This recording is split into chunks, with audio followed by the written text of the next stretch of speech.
Welcome to the Skip and Shannon Undisputed podcast. I'm Joy Taylor. You can catch us Monday through Friday at 9:30 a.m. Eastern, 6:30 Pacific on FS1. Here's what this podcast is all about. It's an unscripted, unfiltered, undisputed version of the day's show, and there is a lot to get into in today's podcast. Skip declares that all Dak Prescott is doing is being the best player in the NFL this year, but no one seems to notice. Shannon reminds us all that Jordan didn't win a playoff series before Scottie Pippen showed up. Skip and Shannon answer the question of how good a year Aaron Rodgers has really had. Plus, former UFC Women's Bantamweight champion Miesha Tate is in studio with her thoughts on Ronda Rousey and her upcoming bout in UFC 207 against Amanda Nunes. Also, former NFL coach Eric Mangini is here to break down the options the Cowboys will have with a certain Dallas quarterback. Skip and Shannon, let's debate. Let's get it started in Dallas. The Cowboys clinched home field advantage throughout the NFC playoffs, and a big reason is Dak Prescott. Dak has 23 touchdown passes with only 4 interceptions this season. But despite these numbers, Dak is not one of the MVP favorites. Skip, why isn't he higher in the MVP race? Obviously, I have been relatively out of my mind the last 3 weeks about this. But today, if you will allow me to, Mr. Sharpe, I'm going to go a little deeper because I believe what's happening to Dak, the lack of respect he's getting or even consideration he's getting for MVP, goes much deeper than just the stats. I will leave the stats to you. But just quickly, I will highlight those stats. Dak Prescott is number 1 in the National Football League in my favorite stat, QBR, above all other quarterbacks, including Matt Ryan and Tom Brady. That's debatable, but go ahead. You know, again, I use the raw QBR. Yes. He has 25 touchdown passes to only 4 interceptions, and he has run for 6 other touchdowns. He has 8 total turnovers in 15 rookie year starts. That's tied for number 2 in lowest turnovers in the NFL with Tyrod Taylor, and that's behind, of course, Tom Brady, who has only 2 total turnovers, but he played, as we all know, only 11 games to Dak's 15. Dak Prescott is 13-2 as the starting quarterback, and those 2 losses came by 1 point in the season opener. The first pro game he ever played, he had to start and finish against the New York Football Giants. He lost by 1 point, and the only other loss was at the New York Giants by 3 points. That's pretty great, I guess. I don't know. Maybe that's not that great, but in my history covering the league, I think it's really great. Who has the highest degree of difficulty of any of these MVP candidates, though Dak doesn't even register as a candidate? I think it is Dak Prescott because he is a rookie who has had to stand in all year for a 4-time Pro Bowl quarterback, a guy named Tony Romo, who has been healthy for the last 6 starts. And meanwhile, he is obviously a favorite of the owner who has continued to drop hints that he would like to get Tony Romo back in the saddle. And Dak Prescott in big stage, solo stage games, all the way from Thanksgiving through this past Monday night, 5 straight national TV games. He's been nothing but great in my eyes, but maybe I'm not objective about Dak Prescott. But let's look at those deeper reasons that I alluded to.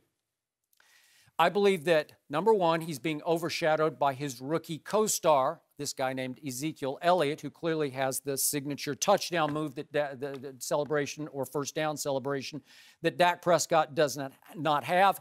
And we all know that Zeke jumped in the Salvation Army kettle, captured the imagination in ways Dak Prescott has never imagined. And Zeke was the 4th overall pick in the draft with the big college rep coming in, while Dak Prescott fell to the 4th round in the draft without that big college reputation. But in the end, what I love the most about Dak Prescott is what people outside Cowboy Nation do not love about him. He's extremely poised, but he rarely changes expressions. That won't sell. And somehow presence and shocking maturity will not sell nationally. And somehow even keel just doesn't sell in today's media world, social media world. Saying and doing all the right things, it just doesn't sell. All Dak does is, when he's asked, he answers the question directly, but he's always politically correct because he had to change the entire culture of a team that was used to losing, that was used to what could go wrong would go wrong under Tony Romo. And this kid, out of nowhere, 4th-round Mississippi State, has turned the Cowboys from losers into winners against all odds. And, you know, he alone did that, huh? Yeah, he did it because they were 1-11 last year without Tony Romo, same offensive line and a 1,000-yard rusher behind him. Darren McFadden's pretty good. He's not Ezekiel, but he's pretty good. And now he's 13-2 without Tony Romo, 1-11 to 13-2. That should close the case, but nope. Dak Prescott does not have Cam Newton's charisma or his touchdown celebrations or his sort of controversial edge that Cam can occasionally has, or even Cam's attire. Dak doesn't, he wears bow ties that doesn't seem to capture the fancy. He does not have Aaron Rodgers' touchdown celebration, his championship belt. Or ability, or Super Bowls, or MVP. He doesn't have Aaron Rodgers' national TV commercials, relentless commercials for I'm going to hit this fly with a golf club commercial. Or I'm on fire. Oh, wait, my house is on fire. Dak doesn't have any of that, and that somehow sells. He doesn't have Aaron Rodgers' swagger. He's a rookie. So in the end, he's doing all, I just told you what he's accomplished. It's that he doesn't have off the field to go with on the field. If he had the off the field to go with on, if he was outrageous or quotable, if he'd attacked publicly Tony Romo or Des Bryant or Jerry Jones, we'd have something going. I think he'd be a high MVP candidate, but the numbers, unfortunately for Dak, don't speak for themselves because a lot of what Dak is doing is what he's not doing. He's not turning the ball over. He's not blowing games. He's not doing this. He's not saying that. All he's doing is he's winning the MVP, but nobody seems to notice.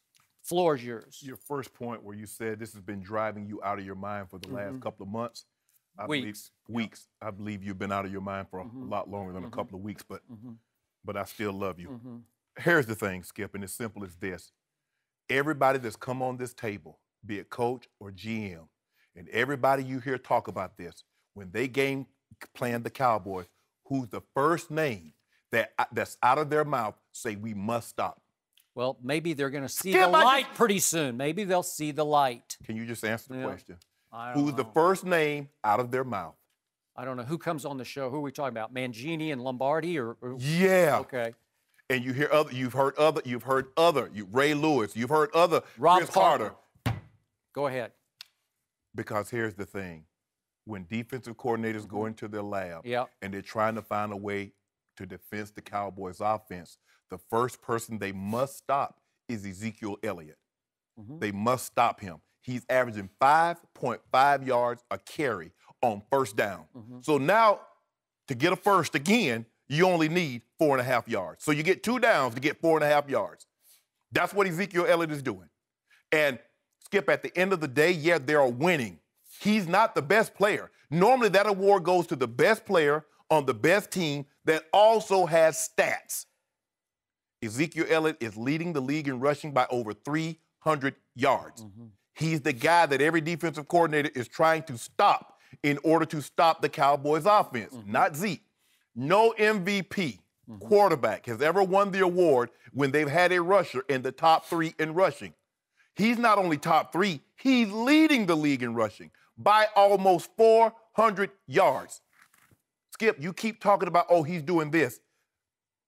Aaron Rodgers is 36-7, touchdown, interceptions.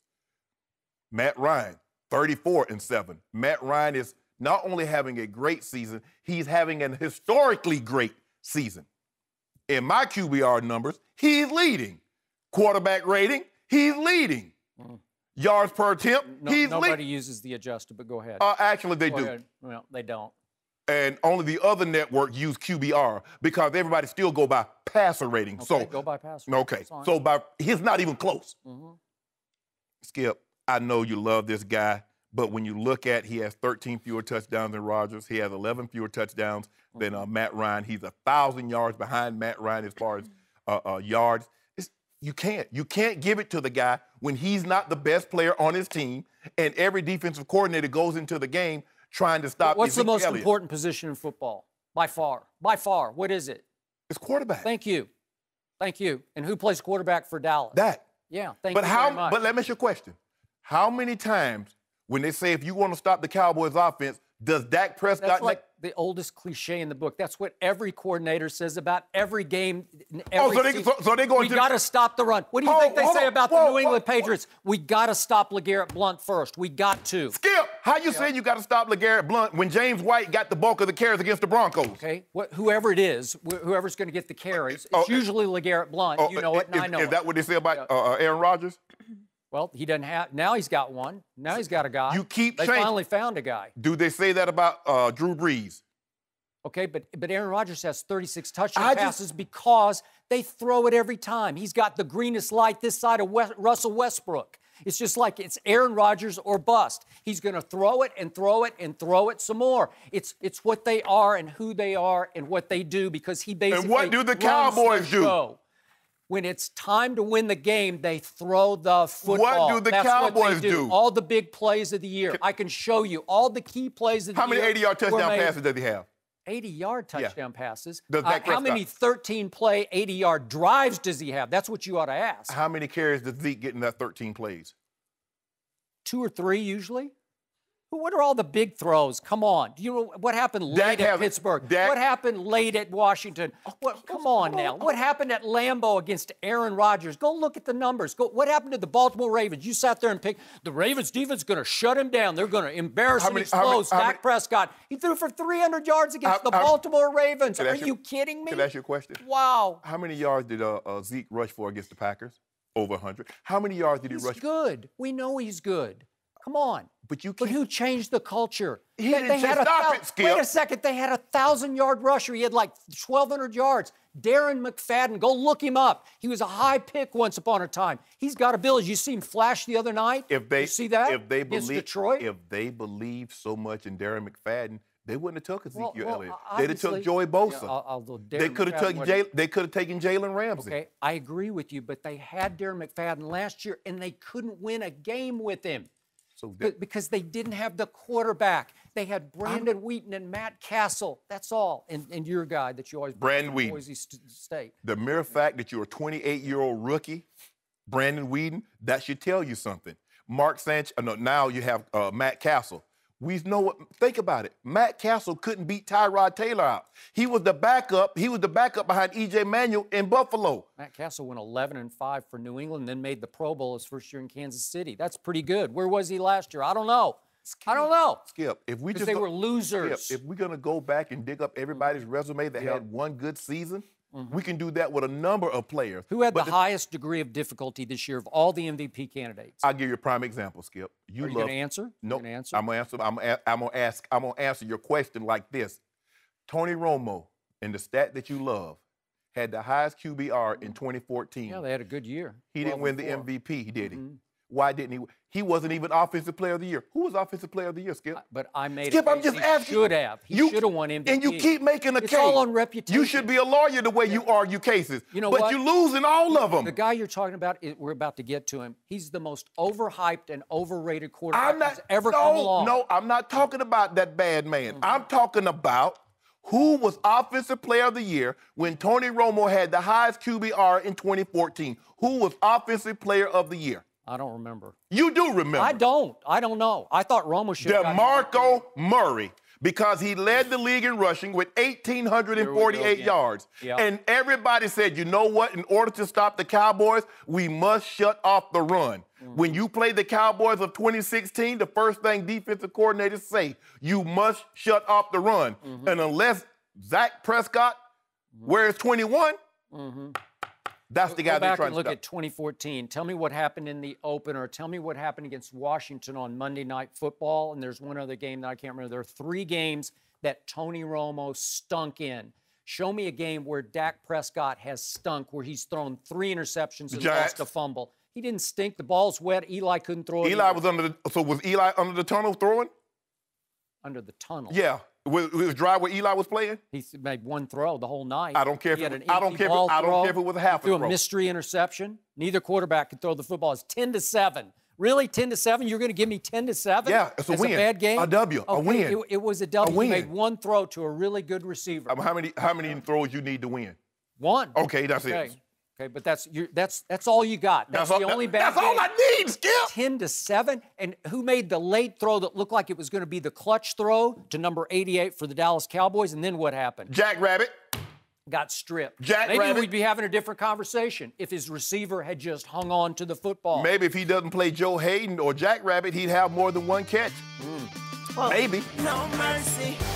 Yesterday, LeBron James was named the Associated Press Male Athlete of the Year. This came after LeBron was named Sports Illustrated Sports Person of the Year a few weeks ago. LeBron has won each award twice. So last week, you guys had a conversation off air with Chris Broussard, and the question came up, if LeBron were to win 3 straight titles, would he pass Jordan as the greatest ever? So Skip, what do you think? Yes. Just for the record. Oh, yes, you do think so. Okay, good. Just for the record, I offered you the chance to go first on this one, but you said, no, you go first. Am I right? You were right, All correct. right, so I got the floor now, right? You got the floor. Mine. No questions about it. It's my floor for the next few minutes. I do think he's going to yell out LeBron James a few times, though. Okay. Go ahead, Skip. LeBron James could win 4, 5, or 6 more titles, and he would not pass the greatest player ever in any sport, Michael Jordan, because it's already over, and you need to get way over it. He cannot pass Michael Jordan because he could never pile up enough Kyrie-driven positives from this point forward to cancel all the negatives that have indelibly stained LeBron James' resume and career. I remind you, Michael Jordan was 6-0 in NBA Finals with 6 Finals MVPs. So let's start with this. Michael Jordan never, ever had a playoff series as remotely as ugly as LeBron's last one, his first go-round when he was a Cleveland Cavalier. That one was against Boston. Cavs went up, you'll remember this, that year, 2-1, thanks to a monster game by LeBron James up in Boston and Boston Garden in Game 3. So it's 2-1. And from that point forward, for reasons I can't explain, LeBron was so out of it in the next 3 games that some of his confidants had to plant a story that got reported at ESPN that LeBron had to be sedated before the last couple of games against Boston because he was having a personal issue in that Cleveland locker room. Boston won games 4, 5, and 6. That never, ever happened to Michael Jordan. Michael Jordan never, ever had a finals meltdown like the one LeBron suffered in 2011, his first year, as you remember, with the Miami Heat. Again, up 2-1 after a big game by LeBron and company in Dallas. And according to my friend Stephen A. Smith, LeBron went back to his Dallas hotel room and wrote down a list of people he was going to say, I told you so too, and that I was at the top of that list. And from that point forward, the chosen one, as he called himself, turned into the frozen one and melted down and shrank and disengaged in ways that we had never, ever seen. What are you doing now? Are you going to listen? The floor is yours. Well, you got to listen to what I'm saying. I hear everything you say. I got you. He shrank and disengaged in ways we'd never, ever seen a superstar disengage, to the point that lots of analysts, not only at ESPN but other networks, concluded this was the mentally weakest superstar we had ever seen on the big stage. And obviously, the Miami Heat lost games 4, 5, and 6. Michael Jordan never, ever melted down the way in a Game 6 that LeBron did in 2013. Joy will certainly remember this one at Miami as they were fighting for their finals life. And in the last 3 minutes of that game, LeBron James had 3 shockingly bad turnovers. Then he missed the tying 3, and he missed it so badly it bounded hard off the back of the rim. Long rebound to Chris Bosh, kicked into the corner to Ray Allen, who then made the greatest resume-saving clutch shot I've ever seen in all the time I've watched NBA basketball from the corner. Tied the game, sent it into overtime, and it saved LeBron not only his legacy, but he would have been the literal GOAT of that finals. I'm not talking about the GOAT, greatest of all time, the literal blame it on you GOAT, because the late 3 turnovers and the missed tying 3. But they won in overtime. They won Game 7. LeBron was great in Game 7. And instead of falling to 1-3 in NBA Finals, he now obviously is up. He was at 2-5 at that point. 2-4. He would be 2-5 right now, but he could have been 1-3 at that point. Michael Jordan never got blown off the floor in an NBA Finals as LeBron and company did the following year when they lost by a record 14.5 points a game. And I don't know what happened because it was 1-1 going to Miami. Joy will remember this very well. But in games 3 and 4 at Miami, I don't know what happened. LeBron was just out of it, disengaged. I just kept thinking, what's wrong with him? And obviously, they lost games 3, 4, and 5, and it was over quickly.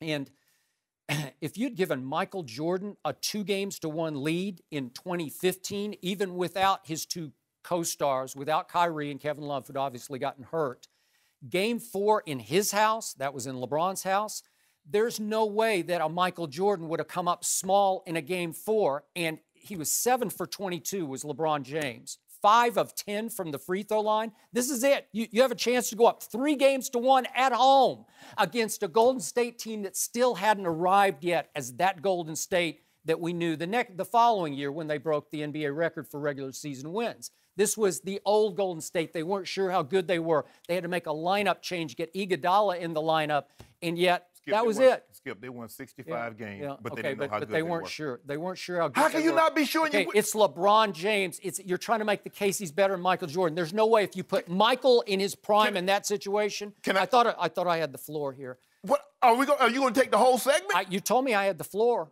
I'm not finished So when do I get a chance to talk? Okay, so last year, Michael Jordan would have never fallen to 3-1 down in an NBA Finals. He would have never needed a Draymond Green, the guts and glue of the other team, to get suspended for the turnaround Game 5.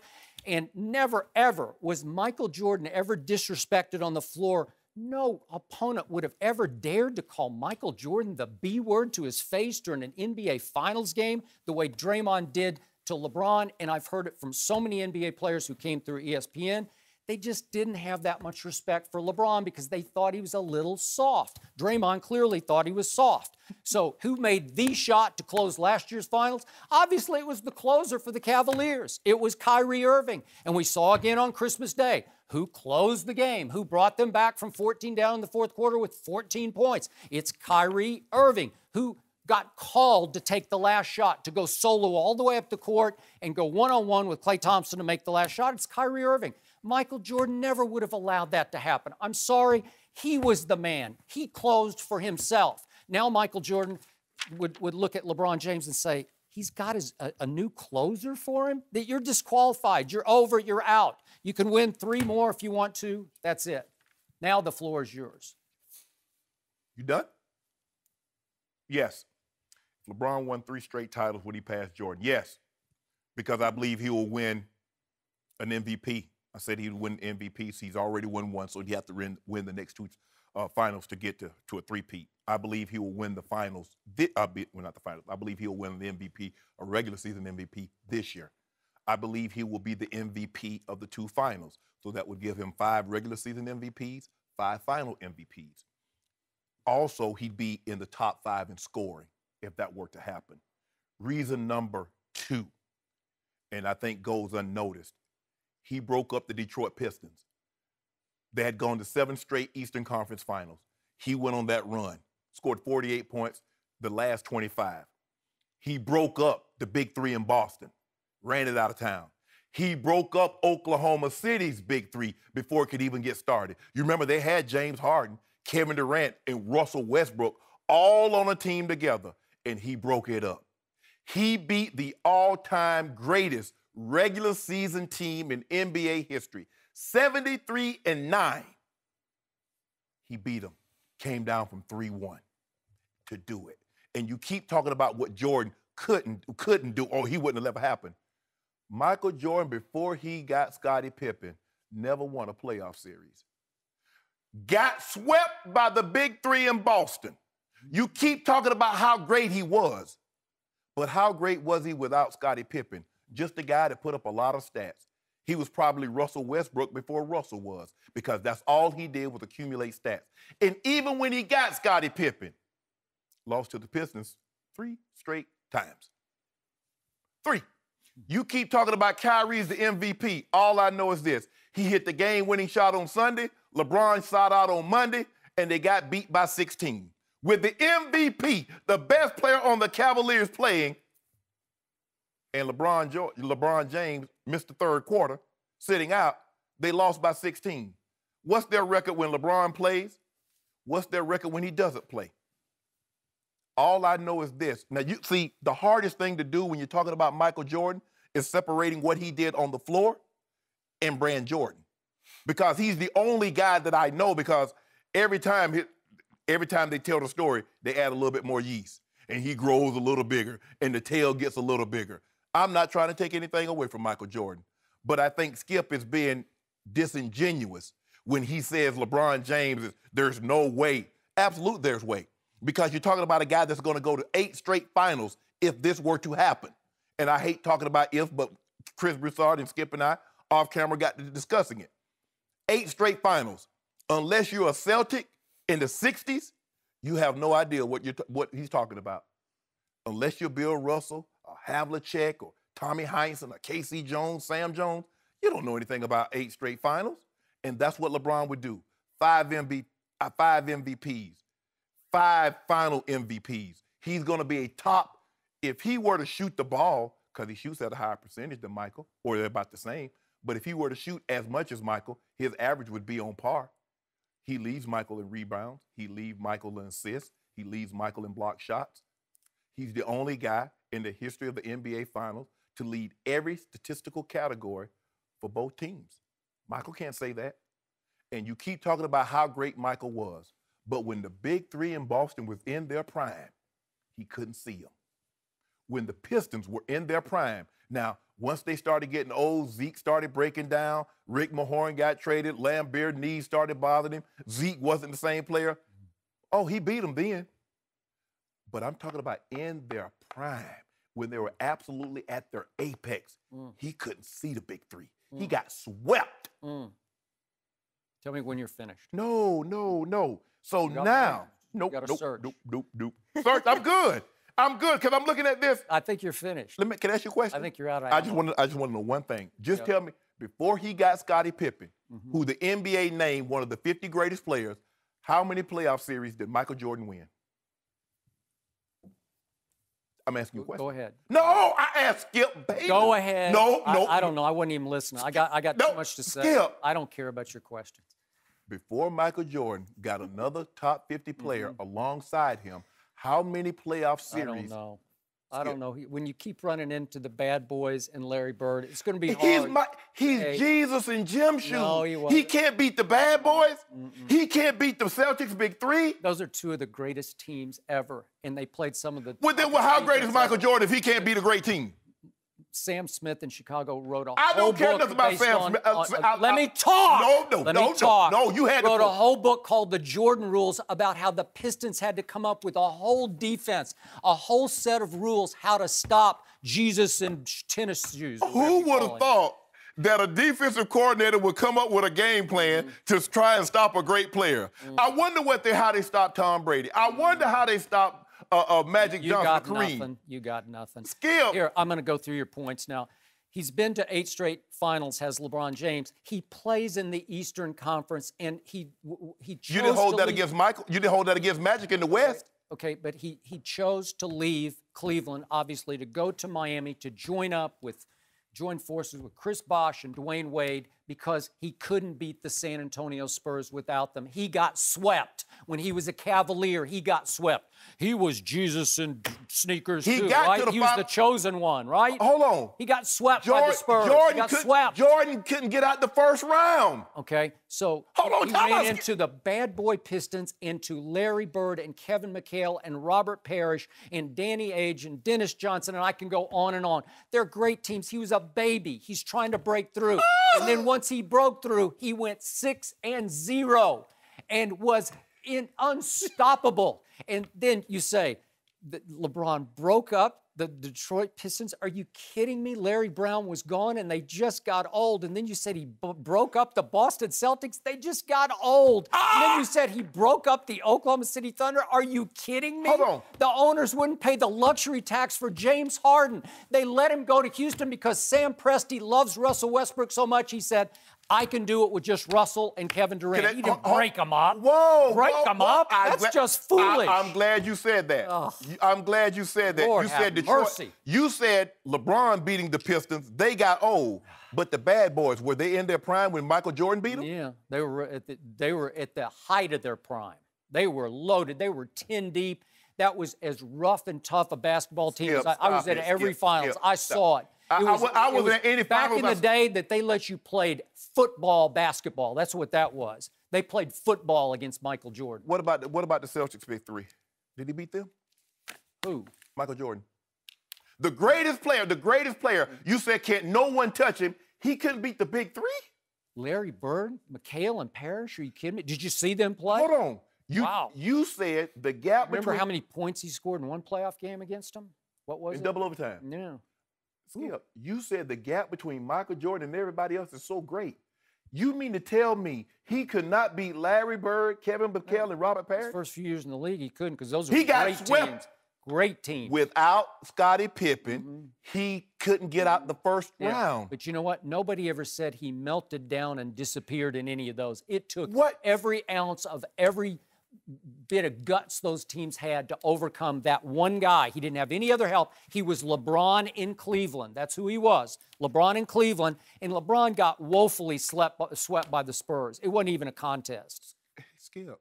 But you keep... Popovich would dare him to shoot. And by the way, I haven't even brought up, he's the worst three-point shooter in NBA playoff history because coaches just say, shoot it. Go ahead and shoot it because you're going to shoot 32%. For a guy that's not clutch, look at his playoff average. Look at his playoff Game 7 average. He has the highest in NBA history. Yeah. For a guy that's not clutch, he leads the NBA in scoring. For a guy who's 3 and 4 in the finals? He had a triple-double last year in Game 7. Yeah. He had a triple-double. Who made the shot? Hold on, Skip. In Game 7 against the San Antonio Spurs, he had another triple-double in which they won. In that last game, just a second, in that last game, Michael Jordan was 9 out of 24 in that Game 7 last year. 9 for 24. He's 1 of 5 from 3. He had 5 turnovers, and Kyrie Irving hit the shot of shots. What about the block? Wow. What about the block? You mean where J.R. Smith undercut Iguodala and he had to pause for a second before he went up to shoot a layup? What about? Because he could have dunked it, and it would have been an and one. And they trolled him. Because soon as the Golden State Warriors opened the door to their dressing room, what did they see, Skip? What did they see, Skip? With the ring on his finger. Like Beyonce say, put a ring on it. Yeah. He say, put a ring on it. You got to give this up. No. It's sad. It's just sad. What's sad is... It's just sad. What's sad is that all you look at is Michael Jordan 6 for 6. But you don't look at before he got Scottie Pippen, he got swept. He never won a first-round playoff. And even when he got Scottie Pippen in Game 7, he didn't get to the NBA Finals until 91. And they beat a decrepit, old, broken-down Lakers team. Okay. But Magic, what did Magic do to him in Game 1 in which they lost? He cooked Michael. They had to put Scottie Pippen on him. Yeah. Tell the truth, Skip, if you're going to tell the story. The truth. No. Tell the truth. So you need to explain to me how once he joined forces with Bosh and Dwayne Wade, they won finals. It was the greatest meltdown in NBA Finals history by a superstar that first year in 2011. Can you explain how that happened? What happened? I love how you try to marginalize. You say, well, he had to link up, but if a team puts what happened in 2011? If a team puts a team together, it's okay. But players now, they put themselves together. I didn't have any problem with him doing it. I had no problem. Clearly Once he did, then when you get to the finals against the Dallas Mavericks, the underdog Mavericks, you melt down in games 4, 5, and 6 the way no one ever has. How do you explain that? And there's a reason. There's a reason why Michael beat 5 different teams in his 6 finals, because there were no great teams. Utah was the closest thing. LeBron has had to play the Spurs in back-to-back years. My question. LeBron has had to play the Warriors in back-to-back years. Why did he melt down in 2011 the way he did? They lost. What happened? Okay, why didn't Michael Jordan win a playoff game? You answer my question. Because you're not answering mine. You can't answer my question. I found out what your argument is. It's over. It's over. I found out what your argument is. Is that what you try to do when I ask you why couldn't Michael win a playoff game without Scottie? Oh, he couldn't. They were so good. But then you try to flip it and try to make me say, well, he melted down. Why did he melt down? Skip, come on, bruh. You can't psychoanalyze me. I've been doing this too long. I've been debating. I've been debating in the barbershop for 25 years. Yeah. Now it just so happens I'm debating in the barbershop. A lot of barbershop. I'm debating in the barbershop with just cameras. Yeah. Joy is the proprietor. Joy. Yeah. You don't want to hear my opinion on this. Yeah. I know you're a hater. Yeah. No, I'm not. I'm a Michael Jordan fan, and I love LeBron with the Heat. I love that he came there. I rode in a parade before you rode in a parade. Mm-hmm. But LeBron didn't win any finals before Dwayne Wade, if I remember that. Where's Dwayne Wade at now? I'm just saying, I don't remember him winning a finals. D Wade was in the lottery before LeBron got Shannon, there. You should cling to your fantasies and keep sleeping in your Bron jammies, and it's okay. It's okay. I'm going to let you have it. You got to let me have it. Hey, Bron, you put a ring on it. Put another one on it this year, Bron. No mercy. Our next guest is the former UFC Women's Bantamweight Champion. Last month, she announced her retirement from the UFC. Miesha Tate, welcome back to Undisputed. Thank you. Glad to have you here. Yeah. And you fought both Amanda Nunes and Ronda Rousey, and they fight on Friday night, UFC 207. And Ronda is not doing any media interviews prior to the fight. What do you think about that decision? It makes you wonder where her head is at, you know? Does it mean she's laser focused, or is she struggling? You know, is she struggling with everything that she feels like she has to do? And does she really want to be there? Because I kind of feel like you don't want to forget what got you where you're at. And that's, you know, that's the media covering her. So now she's refusing to do any of it. And it's like, well, you know, where is her head at? What is this girl thinking? What's going through her brain? I don't know. Should she be allowed to do no interviews leading up to, no press leading up to this comeback? No, I don't think so. I think that this is a huge fight, and I think that both of them should be doing the media and, you know, being accessible a little bit to the fans. You know, I do understand, I sympathize, it's fight week, but everyone has to do it. You know, there's never been any exceptions. Conor McGregor got kicked out of UFC 200 for not flying from his training camp in Iceland all the way to Vegas to do one big media session. And that's what makes me think that maybe she really doesn't want to be doing this. You know, maybe she doesn't want to do it because maybe she said, look, I'll do it under one condition, I do it my way. You know, and so I just, I don't know, I feel like maybe she doesn't want to be here doing this right now. Well, you fought last month. You fought Raquel Pennington, and after the fight, you decided time for you to hang the gloves up. When did you come to this decision?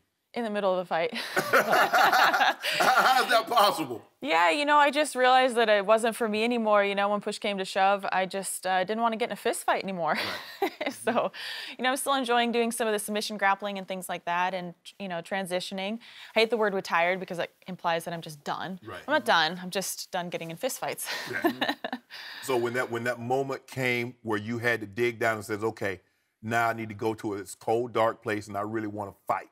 Yeah, I didn't want to go there, you know, so it's just, I don't want to fight with half a heart, that's the thing, you know, it's a dangerous sport, you don't want to go in there with half a heart, you got to be 100% in or 100% out, you know, and, you know, hanging around 80% or so is just not going to cut it for me, so it's either all in or all out. So in the middle of the fight, so leading up to the fight, everything was fine, you thought your training camp was going great, and just in the middle of the fight, you was like, this is it for me. Yeah, no, it really was just that realization when you're in there and you're just like it doesn't feel like home anymore. Right. You know, it didn't feel like home in there. So, you know, that's what it is. Now it's on to the next. So 2 fights back, you went up against Amanda Nunes, and she took it to you pretty good. She did. And she is no walk in the park. She is no way to ease back into competition for Ronda Rousey. Would you agree? Absolutely. I have never been hit that hard in my life. So she packs one heck of a punch. And I'll tell you one thing, it's only going to take one of those to land clean, and I think it's going to ring Ronda's bell. You know, if she can get into that clinch and she can get it down to the ground, you know, that's Ronda's playground. We all know that.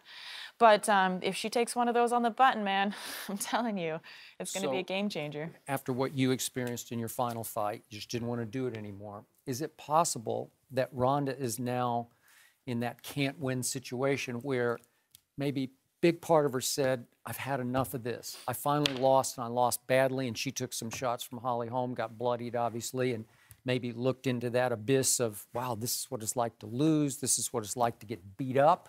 And maybe a big part of her saying, I just don't want to do this. She's got a movie career that's budding, and then yet she doesn't want to look like she just quit. You know, she got beat one time and she just walked away. Do you think she's stuck in that between rock and a hard place? I do. And what makes me think that is I think that if she really wanted to continue fighting, she would have been back in there sooner. I think that, you know, that's what's always seemed to be the really competitive people. Just when they lose, they want to get back in there and do it again, do it again, do it again. I can prove it. I can get better. You know, and I'm not always saying that that's always the wisest decision, but I can say that that's what I see typically from people who want to fight. They want to fight, especially off of a loss. They want to get back in there and they want to get that redemption. You know, and her taking a year and some change off just says a lot about, I think that she wants to do other things. I don't really think that she wants to be in there fighting anymore, but I think that she's doing it sort of as a, favor to the UFC. So gut feeling, do you think she loses? I do, honestly, I do. I think that one of those right hands lands, unless really everything goes her way and favorable and she gets that clinch, she gets it down quick and gets it over, Ronda has the ability to finish anybody, so she could do it.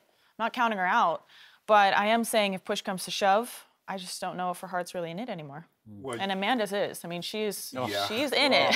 She's in it to win it. Well, okay, Ronda has a judo background. Amanda is like a striker. She wants to stand. And I thought the last fight that Ronda was fighting, she let her pride get the better of her. She wanted to stand toe-to-toe with Holly Holm instead of trying to play to her strengths and trying to get Holly to the mat. So do you think she makes that mistake again and try to stand toe-to-toe with Amanda? No, I actually think she'll probably be a little bit punch shy. I think she's going to be looking to slip the right hand and get inside. I don't think she's going to want to play any of that. Also, Amanda is built similar to Holly. She's got that long reach. She's a very lanky woman, and she knows how to use her striking. And I don't think Ronda's going to want to mess with that. I think she's want to get it to the ground. Wow. Now, if Ronda loses and you're retired, who's the next star? Do you think that Nunes can take over Ronda's reign? I mean, she's a very popular fighter.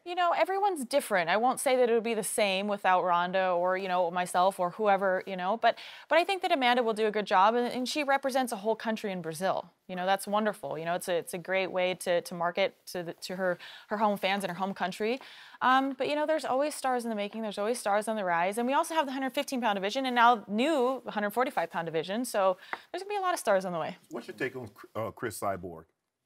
My take on Chris Cyborg? I don't know. It's interesting. Did they ever say whether the anti-doping policy was a violation or not, or don't know? Yeah. Yeah, it's kind of up in the air with that whole situation. Obviously, she's an amazing fighter, but we got to play fair. Yeah. No mercy. Tony Romo hasn't taken a snap this year after injuring his back in the preseason. Jerry Jones said this week he doesn't expect Romo to play in Dallas's final regular season game on Sunday at the Eagles. Eric Mangini is back with us, but Shannon, let me start with you. Yes. Where will Romo play next year? I don't believe he's playing in Dallas. If you look at his cap number over the next 3 years, 24.7, 25.2, 23.7. So even if he's there, they would have to rework the contract.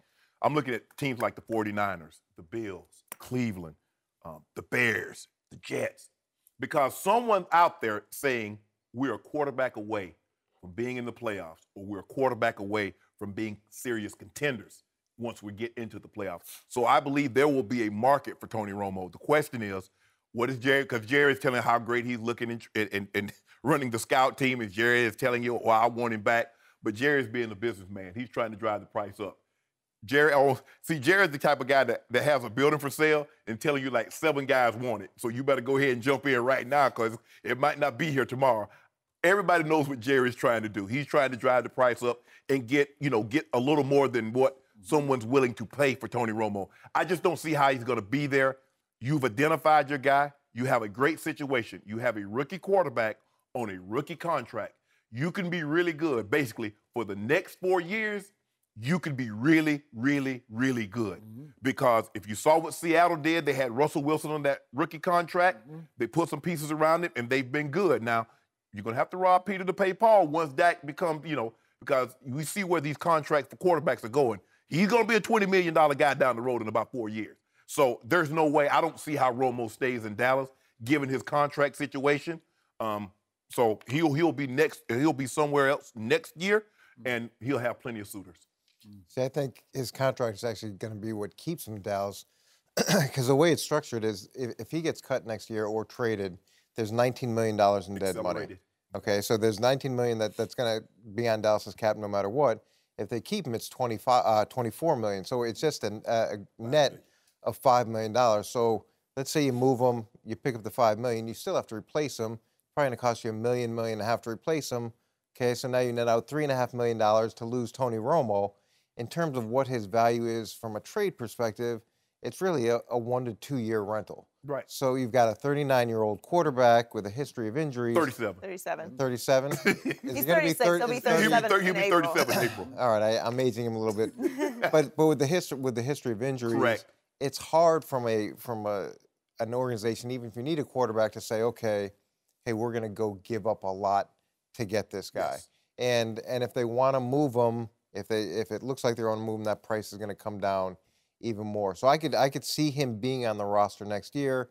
Dak's number is great. They can carry both of them because he has the starting quarterback number. Do you really want two quarterbacks on your roster at $26 million a cap hit? I mean, and I'm sure people are saying, what about the Broncos because they had such success bringing in Peyton Manning? But Peyton Manning had no injury history. He had that one injury that kept him out for the entire season. We've seen Romo miss games with collarbone, his knee, his back. The back has really been the big thing. He's broken that collarbone 3 times. He's had those back injuries. And if they can't keep him protected, because you say, oh, anything can happen, it's a freak injury. If it's a freak injury behind the best offensive line in football, what's going to happen behind probably the 27th best offensive line in football in the Broncos? So although the Broncos might be an option, I just don't see how that happens. So, Coach, how many teams do you think would be very interested in having Tony Romo? I don't know how many teams would be very interested in having Tony Romo because it depends on what the cost is. Okay, what are they asking for him? If he was free, if you could get him. What if he's free? What if Dallas ends up cutting him? Then I do think there's going to be some teams that will take a chance on him. That you saw Denver take the chance with Peyton Manning. Yep. He was coming off a serious injury. People didn't know where that was going, and that worked out really well. Right. So there's precedent to say this is a worthwhile gamble. Now, what's the cost going to be to do that? That's where it becomes people will opt out. How much you'd pay him? How much you'd pay him? Now, if you have to pay Dallas, in terms of a draft pick, and then have to pay him, no way. Now the formula, it's no way. It's how quickly do you think you're going to win, and how confident you are that he's going to be there for all 16 games in the playoffs, which is another big if right now. So, as you remember, Shannon and Joy, I advocated trading Tony Romo at the past deadline in October because I was so sold on Dak going forward, and you do have Mark Sanchez, who's still, for all of his issues, he's still a quality backup quarterback. Yeah. He's serviceable. And yet, right now, do I like the fact that they do have Tony Romo, just in case, I got to knock on this wood right here, that Dak gets hurt? Sure, I do. So maybe Jerry was right about that. But I also think teams might have been even more desperate back at the trade deadline where they would overreact to, wait a second, Tony Romo's on the market right now? Because clearly the last time he played a full year, and he did make it through the full year, that 2014 was pretty great. Right. But the point is, I'm with Shannon that even though you'd have to take that hit over the next 3 or 4 years, your cap space would just be extraordinary for the position you were in, where you're loaded already. You're coming off one good year and then maybe you'll have a good one. Who knows what'll happen next year? But you would have so much cap room going forward over the next couple of years to put pieces around him that you could have dynastic potential. I don't know, you never know about, but you could reload on the defensive side. You could bring in a couple of big defensive tickets to help restock the defense. But you're not going to that next year. You wouldn't get that. So to keep him for a net of $5 million, you're still going to get you're still going to get cap relief the following year, whether he's there or not there. The contract changes. So you're looking at it as, I can have a backup like Tony Romo for $5 million. That's pretty good value for Dallas. But do you want? That's just not a normal backup though.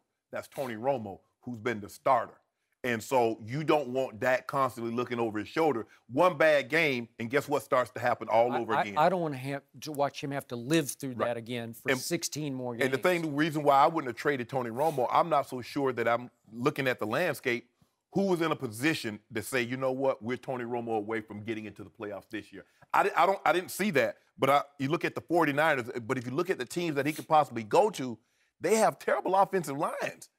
I mean, you look at the Jets and you look at the Bears and the 49ers in Cleveland. I mean, you got Joe Thomas in Cleveland, but he can't block everybody. But whether we like it or not, quarterbacks get hurt, and sometimes they get hurt really early in the season. Yes. And you saw it. I remember Herm's last year at the Jets. He had 2 quarterbacks hurt in the first game. He did. With season-ending injuries. When I was there at Parcells, Vinny Testaverde got hurt, I think, the second year of the game, or the second game of the year. So now you have this really good team with the potential to, depending on what they do this year, the potential to be good for a long time. If Dak gets hurt early in the season, is it now Mark Sanchez. So Mark is the quarterback, and you gave Tony away for $5 million. Now you're going to be looking back on, was that good business? I just don't know. I don't know if I can keep him around, Coach. An insurance policy like Tony Romo for $5 million, that's pretty good business. I get where... And he is Tony Romo Jones. Yep. He is Tony Romo Jones. To that and also... So his nephew with a state championship. A voice in the distance. And I still say John Elway should take a shot at this. It's not Peyton, but it's Peyton-esque. You saw the offensive line? Yeah, but I'm just saying you have a whole offseason to try to restock that, to make it better. Get Put it in the healthy. call. Put in the call. No mercy. Let's talk about another guy that's in the MVP conversation. Aaron Rodgers and the Packers have won 5 straight and are on the road Sunday night against the Lions for the NFC North title. Rodgers has 14 touchdown passes with no interceptions in his last 6 games, so leads the league with 36 touchdown passes.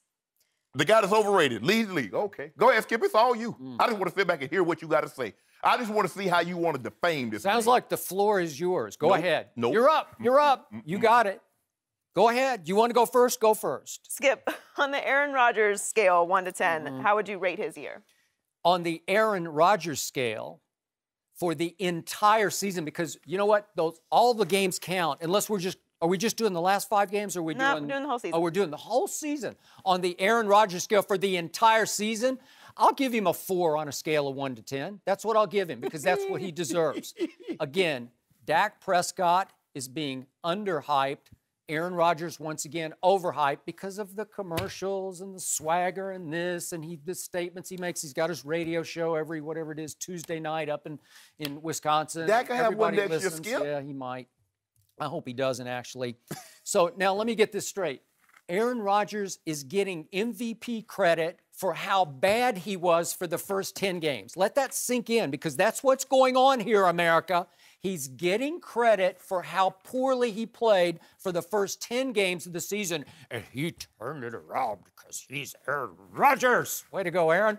So the Green Bay Packers were 4-6 at one point. Somehow the great Aaron Rodgers lost 6 games. I don't know how he did it. It was a fluke. It was an aberration. It will never, ever happen again, but they fell to 4-6. And during those 10 games, Aaron Rodgers was 16th in completion percentage in the National Football League. That's pretty awful. He was 22nd in yards per attempt. That's really awful.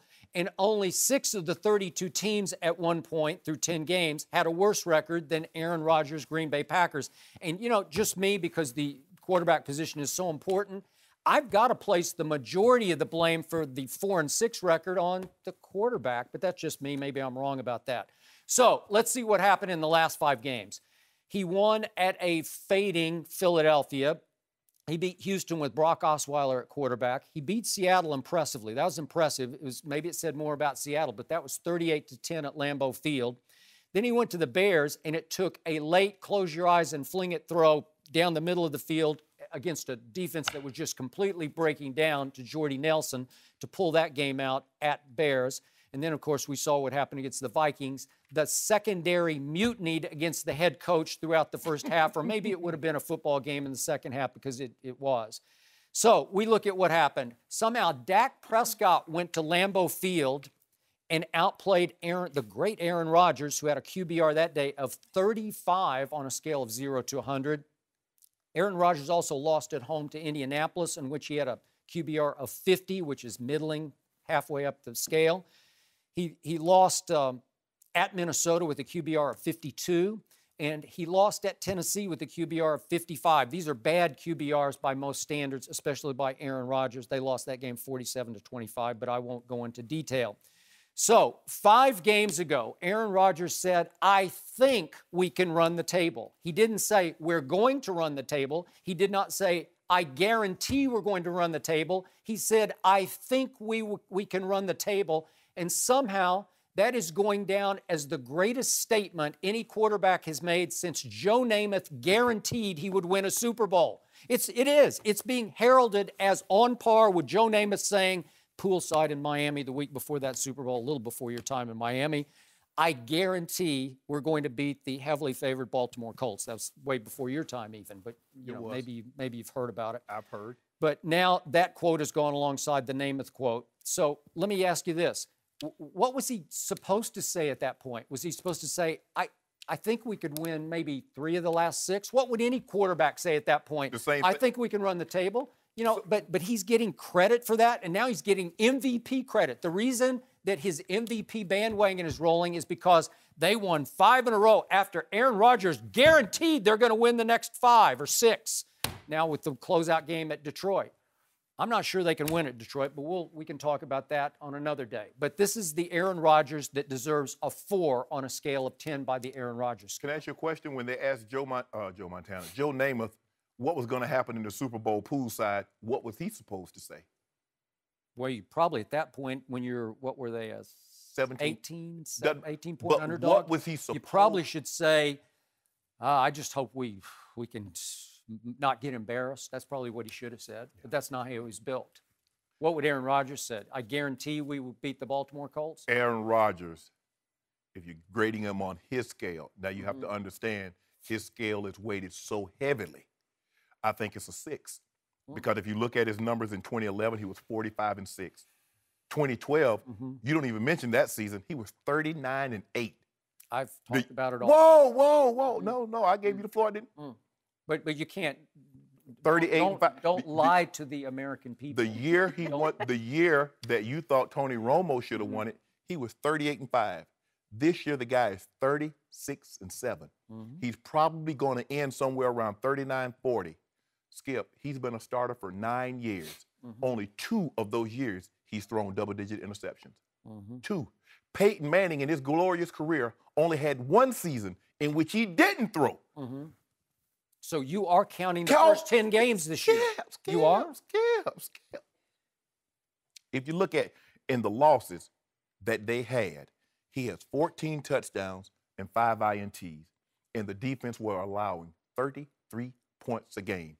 In games in which the defense haven't given up 30 points, they're 9-1. All he's asking his defense, don't give up 30, and I got you. Skip, people do not realize how all-time great this young man is. He's an older man now, but go ahead. If you throw 2 touchdowns to 1 interception and you win, they're probably going to put you in the Hall of Fame. This guy here is 4-1. The next closest is Tom Brady. You say Tom Brady's the greatest. He's not even 3-1. Aaron Rodgers is 4 touchdowns to 1 interception. Nope, I'm not asking you a question right now. This is all about me. When you watch, go ahead, Skip. How many Super Bowl rings does he have? He has Just 1. Help me out. He has and 1. His record since that Super Bowl and playoff games is he has 1. 3 and 5. Yeah. Go ahead. Okay. Go ahead. He has 1 Super Bowl. He has 2 MVPs. And he's had some of the greatest historical. See, he's not just great. He's historically great. I played in the era. I played with John Elway for 10 years. I played with him for 9, excuse me. I played in the era with Marino and Montana and caught the tail end of a lot of great quarterbacks. Trent Dilfer. I watched this young man in the Super Bowl with my own eyes. He's the greatest thrower of the football I've ever seen. There's not a throw he can't make. He can change arm angles. He can roll left. He can roll right. He can throw 60 yards from the pocket. But the one thing he can do that the great just throwers of the football, the Marinos and all these other guys, he has legs. Skip, I want the people to enjoy this young man because he's historically great. He's not good. He's not great. I said he's historically great. And you marginalize him because you say, oh, well, he does all these commercials, but then you criticize him for doing commercials, but then you say, well, that's held against Dak because he doesn't do anything. Either you want him to do something or you don't want him to do something. I'm not sure yet. I didn't criticize him for doing it. I just said he does do them. Skip, it's a 6. We're saying this is a 6th season. This is a 9 or 10 for anybody other than Tom Brady. This is a 9 or 10 season. But because it's Aaron Rodgers, it's a 6 in my book because I know he's had better seasons. Should he be the MVP? He's going to be in the running. I believe he'll finish top 3. Despite the first 10 games and a 6 on your scale, he should be in the MVP. Absolutely. No mercy. This is the Skip and Shannon Undisputed podcast, where we're delivering you an unscripted, unfiltered, undisputed version of the biggest topics of the day's show. Be sure to subscribe to the podcast on iTunes, like us on Facebook at Undisputed on FS1, follow on Twitter at Undisputed, and catch us at 9:30 a.m. Eastern, 6:30 Pacific, Monday through Friday on FS1. You can find us on Channel 219 on DirecTV, 150 on Dish. Thanks for listening, everybody. That's all for us today. I'm your host, Joy Taylor. We're back tomorrow. Just a reminder, we have shows all week to take you into the weekend. See you on Thursday. Fox Sports 1 of 1.